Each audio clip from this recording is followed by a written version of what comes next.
Hey guys, Joe here. Thanks for coming and checking out another video. Really do appreciate all the new subscribers. We hit 5,500.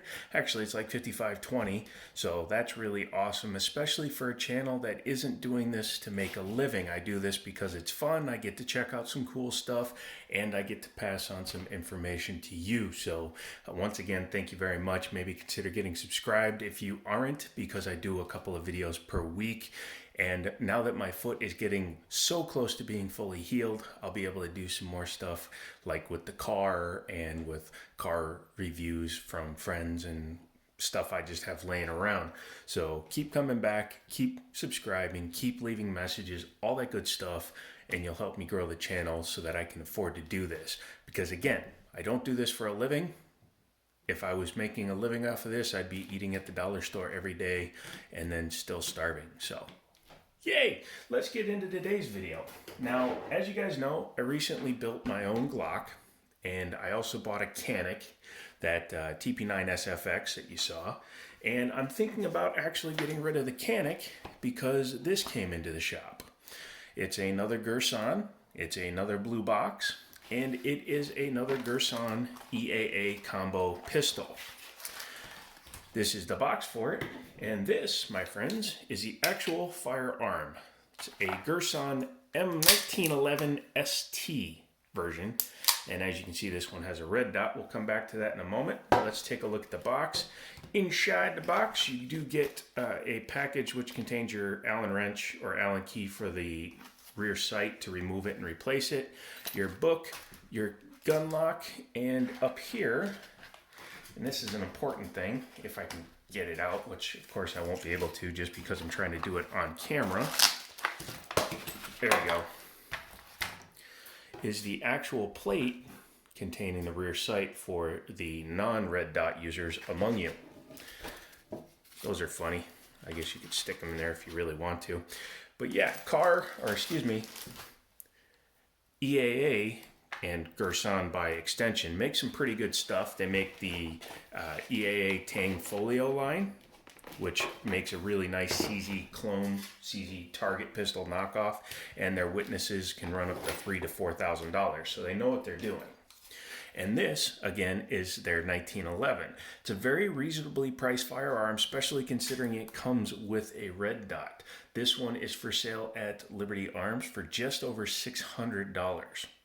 Now, that's a lot of money, but not for a 1911 with an optic, and not for a 1911 with all the features that this one has. So we're going to go over all the features that this one has that make it definitely worth the money. So if you're interested in one, Google them, Harrisonburg, Virginia, Liberty Arms, and tell them that you saw it here and get this thing before I buy it, because I may be buying it.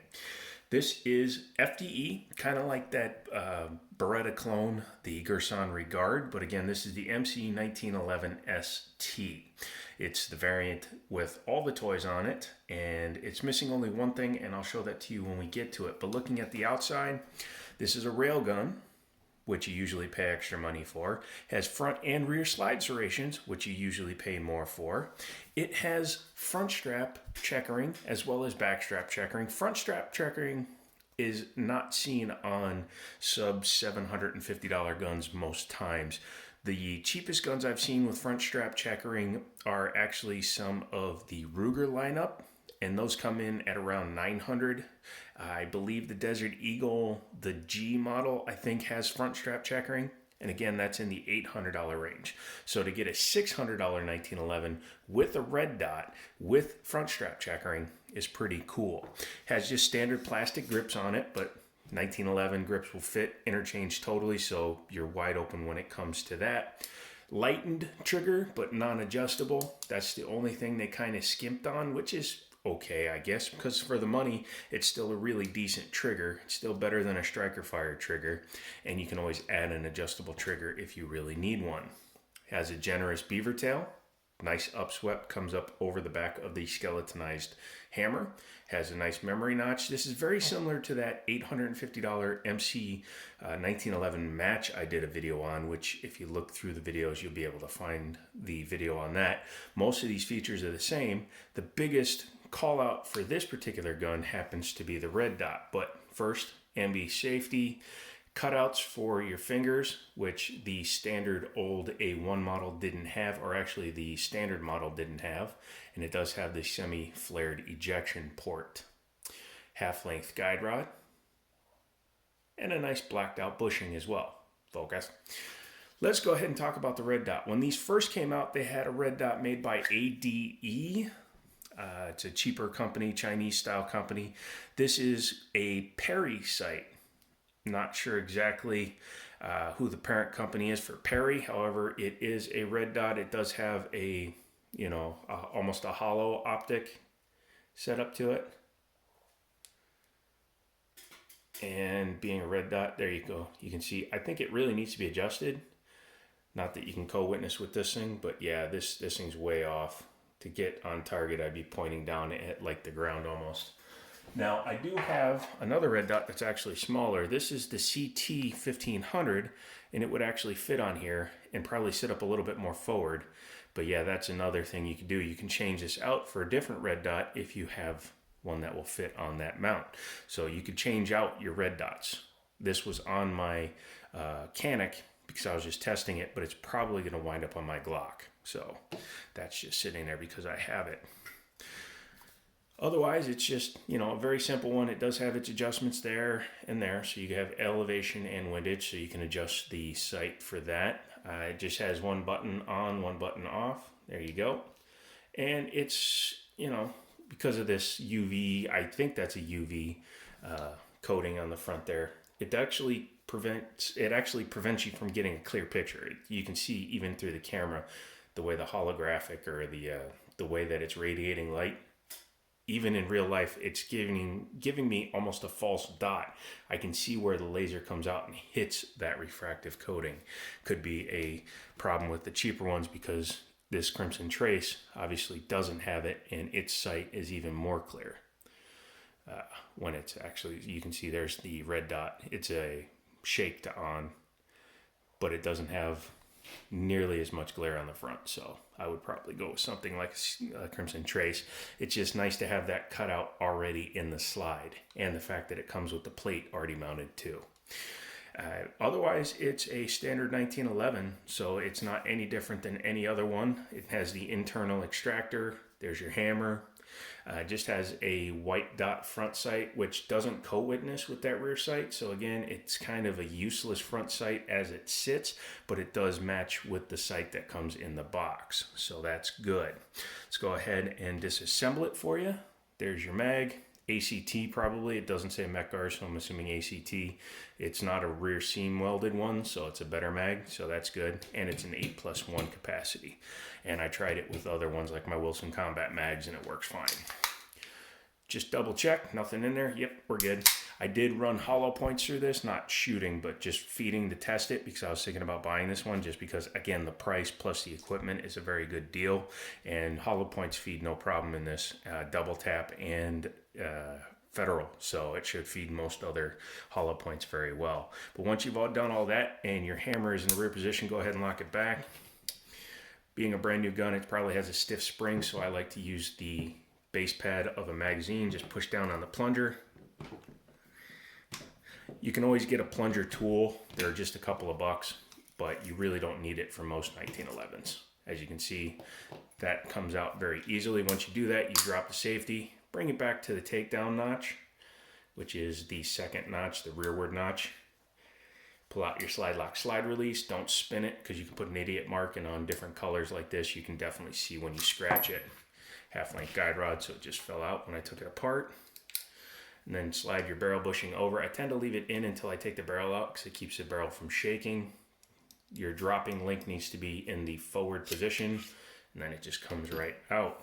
Just take a look at the slide. It's heavily oiled. That's the way it came in. I didn't add any oil to it.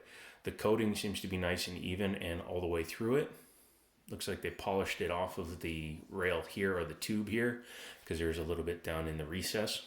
That's fine. Otherwise, the coating looks good. I don't see any real big machining marks, and it's got really definitive lugs to lock up on. So overall, it seems to be fairly good quality. Taking a look at the barrel, it's supposed to be a flat black, but again, it's covered in oil.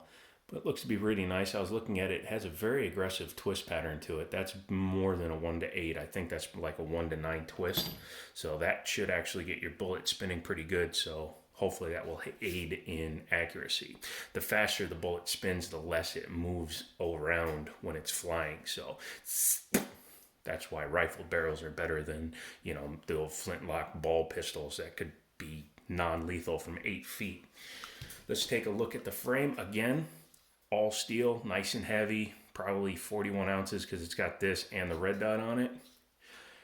It doesn't have full parkerization or colorization. I'm not sure if that's a Cerakote or a Duracoat, but it's not all the way through. That's fine. I would just take some emery cloth. Personally, if I were to buy this firearm, I would take a emery cloth or an emery board or a file or sandpaper and take all of this Duracoating off of these rails. Again, personal preference.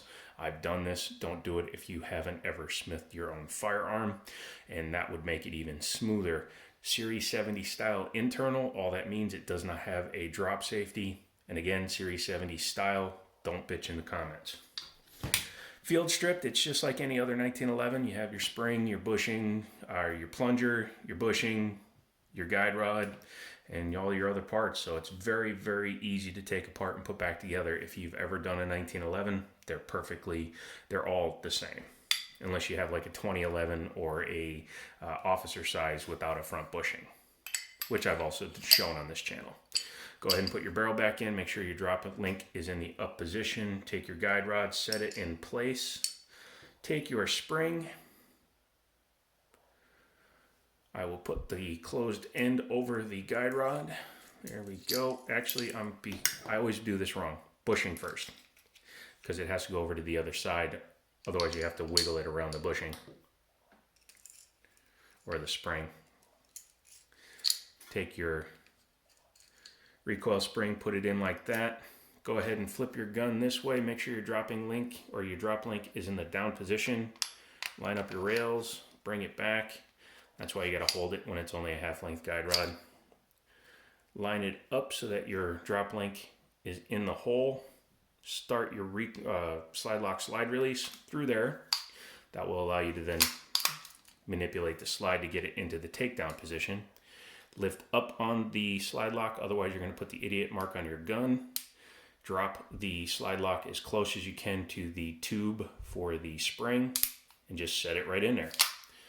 1911s, man, they're super easy. I always engage the safety because that will allow me better control over the firearm. I'm going to try to do this without the mag to see how tight it is.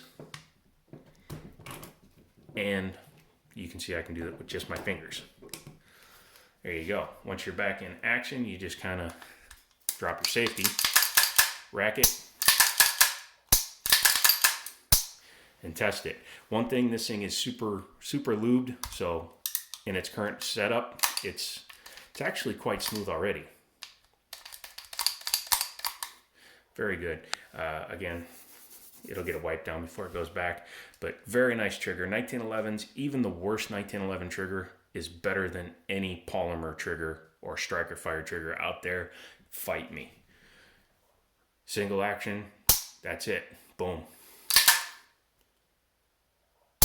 Reset. Boom. Cannot beat that with a stick.